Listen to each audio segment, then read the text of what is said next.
Il y a un convoi qui est en train de se former, qui est déjà bien fourni, qui est en train de traverser le Maghreb.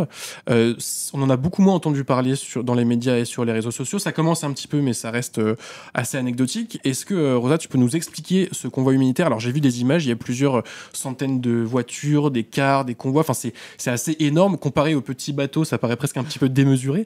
Est-ce que tu peux, Rosa, nous raconter ce convoi et son objectif et les infos qu'on a dessus à l'heure actuelle? Ça fait partie de ces initiatives citoyennes qui sont engagées pour tenter de briser le blocus et le blocus humanitaire de Gaza. Donc ce convoi, il est parti il y a quelques jours d'Algérie, avec effectivement des voitures, des cars affrétés par un certain nombre de citoyens. Et en fait, il s'arrête à chaque étape. Enfin, des gens rejoignent ce convoi qui a déjà traversé donc l'Algérie, la Tunisie, qui a été rejoint au fil des étapes par énormément de monde. On est aujourd'hui peut-être à plus de 10 000 personnes qui ont rejoint ce convoi. Hier soir, je regardais où ils en étaient. Ils étaient pas loin de Tripoli.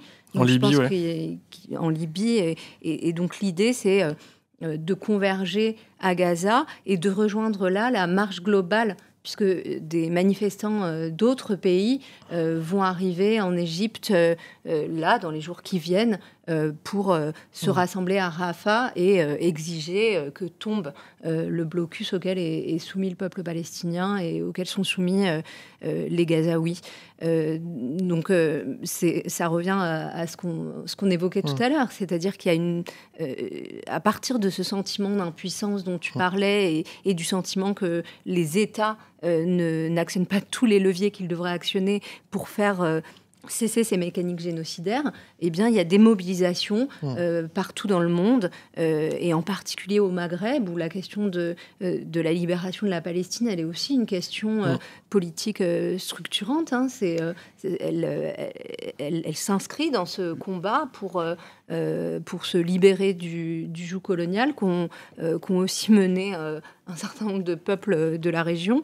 Et donc voilà, ça fait partie de tous ces efforts des sociétés civiles, des citoyens, des peuples, pour tenter de briser à la fois le blocus, l'isolement, et faire entendre le cri des peuples pour que cesse le traitement qui est infligé aux habitants de la bande de Gaza, qui est un traitement évidemment radicalement inhumain.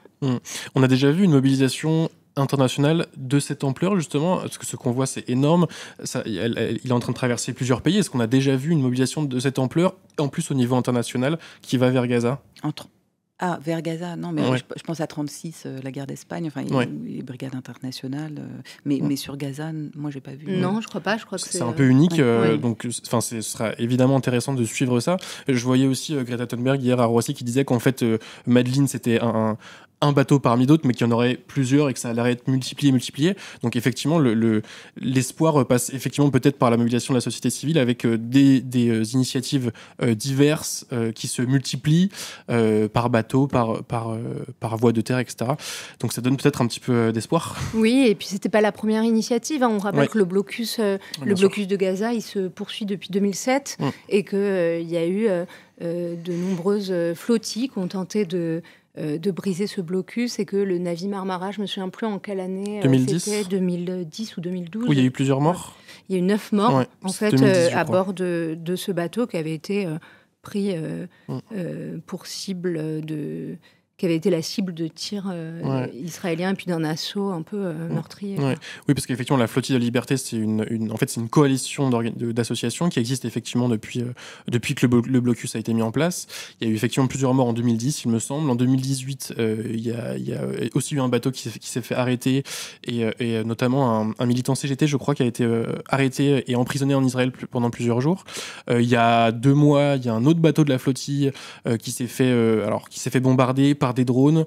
Je crois que on ne sait pas encore très bien si c'est des drones israéliens, mais bon, le doute règne. Donc voilà, et c'est effectivement le Madeleine, donc c'est, je pense, derrière moi, un de celui qui fait le plus parler de lui, mais c'est effectivement une initiative qui a lieu depuis longtemps, et donc voilà, que j'espère va continuer.